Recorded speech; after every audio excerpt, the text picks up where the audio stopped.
Évangile de Luc, chapitre 2. En ce temps-là parut un édit de César Auguste, ordonnant un recensement de toute la terre. Ce premier recensement eut lieu pendant que Quirinius était gouverneur de Syrie. Tous allaient se faire inscrire chacun dans sa ville.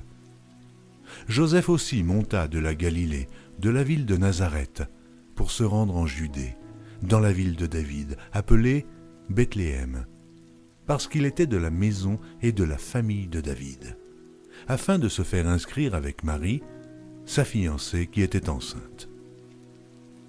Pendant qu'il était là, le temps où Marie devait accoucher arriva, et elle enfanta son fils, premier-né. Elle l'emmaillota et le coucha dans une crèche parce qu'il n'y avait pas de place pour eux dans l'hôtellerie. Il y avait dans cette même contrée des bergers qui passaient dans les champs les veilles de la nuit pour garder leurs troupeaux. Et voici, un ange du Seigneur leur apparut, et la gloire du Seigneur resplendit autour d'eux. Ils furent saisis d'une grande frayeur, mais l'ange leur dit « Ne craignez point, car je vous annonce une bonne nouvelle, qui sera pour tout le peuple le sujet d'une grande joie. C'est aujourd'hui, dans la ville de David, il vous est né un sauveur, qui est le Christ, le Seigneur. Et voici à quel signe vous le reconnaîtrez. Vous trouverez un enfant emmailloté et couché dans une crèche. » Et soudain, il se joignit à l'ange une multitude de l'armée céleste, louant Dieu et disant « Gloire à Dieu dans les lieux très hauts, et paix sur la terre parmi les hommes qui l'agréent. » Lorsque les anges les eurent quittés pour retourner au ciel, les bergers se dirent les uns aux autres « Allons jusqu'à Bethléem, et voyons ce qui est arrivé, ce que le Seigneur nous a fait connaître. » Ils y allèrent en hâte, et ils trouvèrent Marie et Joseph et le petit enfant couchés dans la crèche. Après l'avoir vu, ils racontèrent ce qui leur avait été dit au sujet de ce petit enfant. Tous ceux qui les entendirent furent dans l'étonnement de ce que leur disaient les bergers. Marie gardait toutes ces choses et les repassait dans son cœur. Et les bergers s'en retournèrent glorifiant et louant Dieu pour tout ce qu'ils avaient entendu et vu, et qui était conforme à ce qui leur avait été annoncé. Le 8e jour, auquel l'enfant devait être circoncis étant arrivé, on lui donna le nom de Jésus, nom qu'avait indiqué l'ange avant qu'il fût conçu dans le sein de sa mère.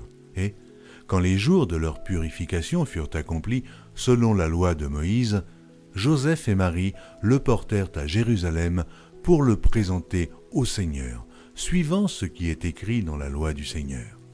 Tout mâle, premier-né, sera consacré au Seigneur, et pour offrir en sacrifice 2 tourterelles ou 2 jeunes pigeons, comme cela est prescrit dans la loi du Seigneur.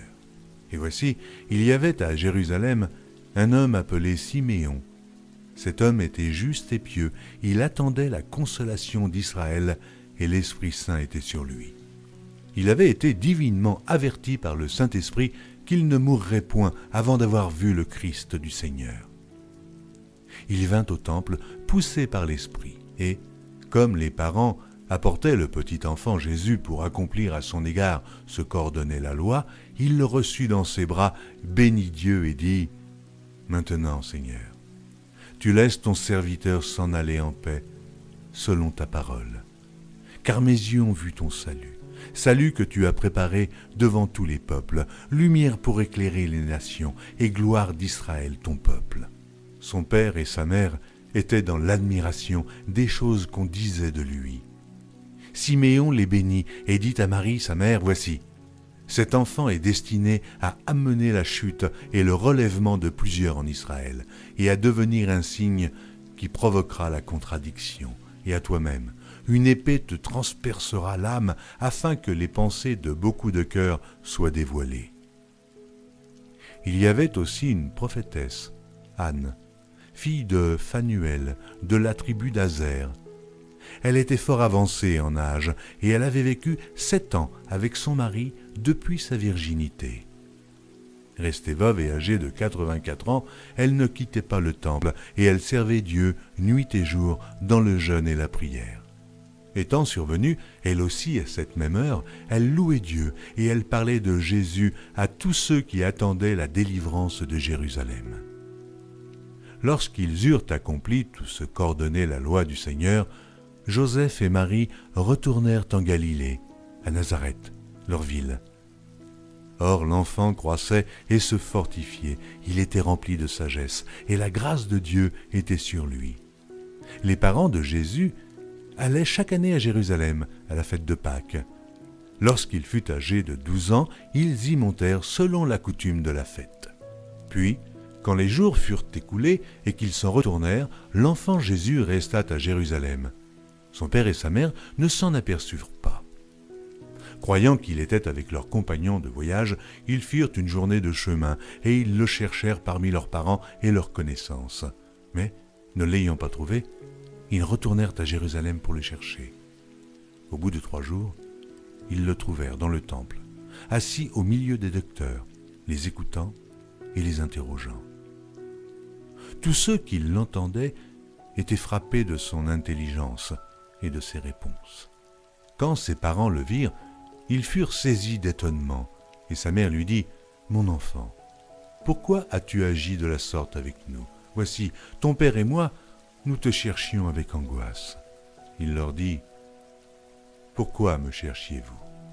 Ne saviez-vous pas qu'il faut que je m'occupe des affaires de mon père ? » Mais ils ne comprirent pas ce qu'il leur disait. Puis il descendit avec eux pour aller à Nazareth, et il leur était soumis. Sa mère gardait toutes ces choses dans son cœur. Et Jésus croissait en sagesse, en stature et en grâce devant Dieu et devant les hommes.